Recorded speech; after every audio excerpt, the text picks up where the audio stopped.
Il faut que je vous fasse un aveu, je pense pas me souvenir précisément du jour où chacun de mes enfants ont fait leur premier pas. Par contre, j'ai des souvenirs très précis d'histoires qu'on s'est lues et relues ensemble durant toute leur enfance. Et quand je pense à mon enfance, il y a aussi pas mal d'histoires qui reviennent en mémoire. Par exemple, La princesse au petit pois, c'était une histoire que je ne lisais que chez ma grand-mère parce que le livre s'y trouvait.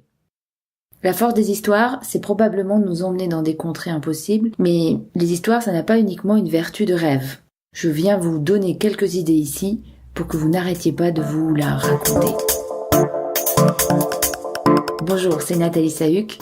C'est le podcast Comme et Projets, le podcast qui veut vous aider à bien communiquer sur les projets qui vous tiennent à cœur. C'est l'épisode 57.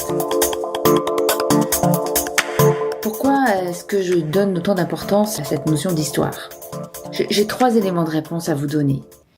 Je ne connais pas de meilleure manière de capter l'attention. De capter l'attention d'un public qui s'emmerde devant un discours, de capter l'attention d'un enfant qui s'excite parce qu'il est fatigué et qu'il n'arrive plus à se concentrer, et puis capter l'attention de n'importe quel public qui s'attend à un discours banal, en face duquel vous êtes en situation de surprendre. Parce que c'est une manière de surprendre aussi. Deuxième atout hyper fort du pouvoir des histoires, c'est que c'est le meilleur moyen de mémoriser le message. Pourquoi est-ce qu'on mémorise bien les histoires ? Parce qu'elles ont le charme de nous autoriser à ressentir des émotions. Or, on sait bien que pour ancrer un souvenir, l'association avec une émotion est très forte. Donc ça peut être du rire, de la peur, de l'attendrissement, sentiment de fierté, sentiment d'étonnement, d'admiration. Enfin voilà, ce sont autant d'émotions qui peuvent venir lorsque vous écoutez une histoire et qui va vous permettre de bien mémoriser ce qui s'est dit et le message qui est derrière. Troisième atout. La troisième vertu de l'histoire, se situe à la suite de cette histoire. C'est clairement de faciliter l'engagement et l'adhésion. Rien que ça. Parce que à l'issue de l'histoire, vous allez souvent suggérer une morale. Nous sommes tous formatés pour créer une conclusion en forme de morale à retirer d'une histoire ou d'une anecdote. C'est là que se situe l'engagement et c'est là que se situe la capacité d'adhésion de toute histoire à un public donné. Attirer l'attention, faciliter la mémorisation et susciter l'adhésion et l'engagement. Rien que ça. Si il y a de plus en plus de stories sur le compte Instagram, si le mode de communication amène de plus en plus des petits éléments d'histoire plutôt que de l'information factuelle, ça n'est pas effectivement un hasard. Alors, qu'est-ce qu'on fait pour une communication d'entreprise ? Il y a plusieurs aspects possibles qui peuvent supporter une histoire.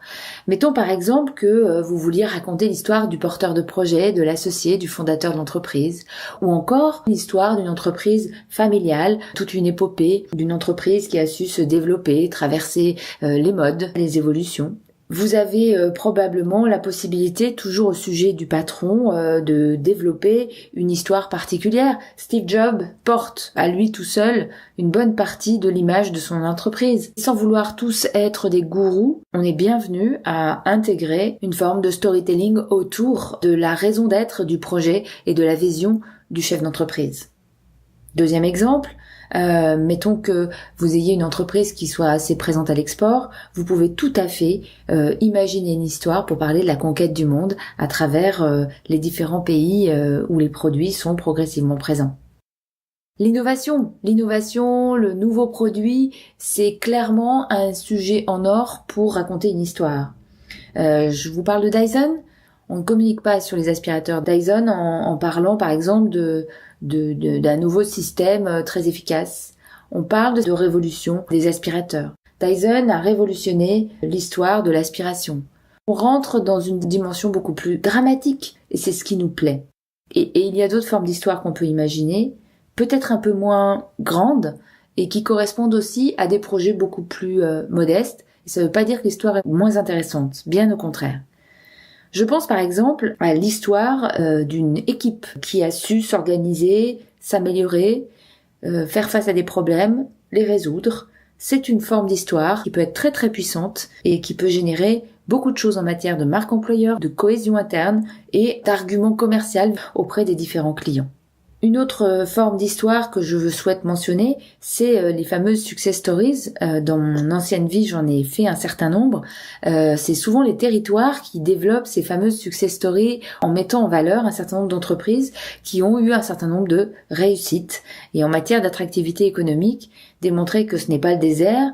Vous avez deux façons de le faire. Vous pouvez montrer une carte avec plein de points pour expliquer qu'il y a énormément d'entreprises sur ce territoire, avec un classement par secteur d'activité, ou vous pouvez rentrer dans une logique de success stories, donc de petites histoires les unes à la suite des autres, pour raconter comme des formes de feuilletons sans fin les 1001 innovations, réussites des entreprises qui ont choisi votre territoire. À travers les histoires, on peut tout se permettre, on peut créer des liens, on peut mettre en avant la cohérence d'une stratégie d'entreprise ou d'une stratégie de projet, et on peut, cerise sur le gâteau, rester sincère. La matière est suffisamment malléable pour nous permettre de rester vrai, de rester sincère. Et j'en viens donc aux conditions de succès pour vos stories.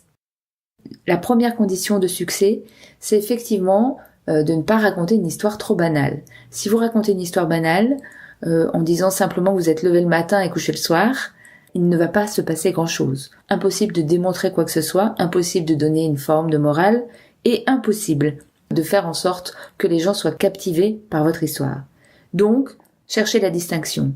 Cherchez le ou les points qui vont faire la différence.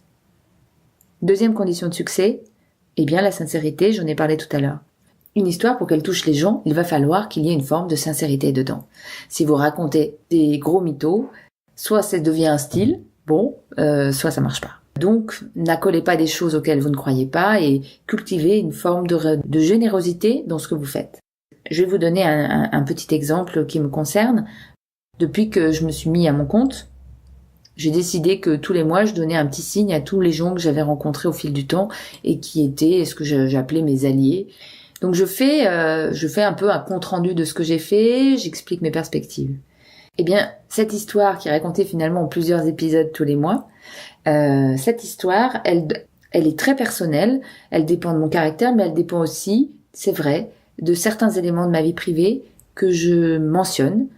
Pourquoi je le fais? Parce qu'il s'agit d'un changement de vie avec des impacts sur ma vie personnelle aussi. Et donc pour être sincère avec ces gens qui m'ont accordé du temps, de l'écoute, des conseils, il est donc cohérent que je mentionne un certain nombre de ces éléments sans pour autant ennuyer les gens, j'imagine, et sans pour autant mettre en difficulté mon entourage, bien sûr. Voilà donc quelques idées pour vous inciter à vous la raconter un maximum. Moi, j'aimerais bien me la raconter sur iTunes et j'ai besoin de vous pour ça. Je voudrais que vous veniez vous abonner sur iTunes.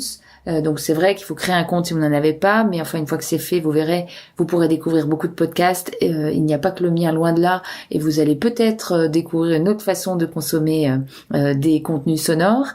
Et puis surtout, vous mettez votre évaluation et vos étoiles. Et c'est très important que vous soyez très nombreux à faire des évaluations, parce que tant que vous ne faites pas ça, je ne peux pas obtenir d'autres abonnés. Donc, je compte sur vous, et moi je vous dis à très bientôt pour un prochain épisode.